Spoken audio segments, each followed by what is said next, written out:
শেরপুর ও বগুড়ার উপনির্বাচনে নজিরবিহীন ভোট ডাকাতি, কেন্দ্র দখল, জামায়াত নেতাকর্মীদের উপর হামলা এবং হত্যা চেষ্টার প্রতিবাদে বিক্ষোভ সমাবেশ করেছে বাংলাদেশ জামায়াতে ইসলামী।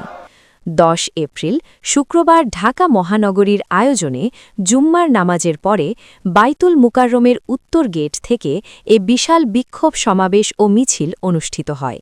প্রধান অতিথি হিসেবে এ বিক্ষোভ সমাবেশের নেতৃত্ব দেন বাংলাদেশ জামায়াতে ইসলামের সেক্রেটারি জেনারেল অধ্যাপক মিয়া গোলাম পরোয়ার। আমাদের দলের নেতাকর্মীদের উপর নৃশংসভাবে হামলা আক্রমণ করে অনেক লোক। এছাড়াও ঢাকা মহানগরীর উত্তর ও দক্ষিণের নেতৃবৃন্দ সহ বিভিন্ন স্তরের নেতাকর্মীরা এ বিক্ষোভ সমাবেশ ও মিছিলে অংশ নেন।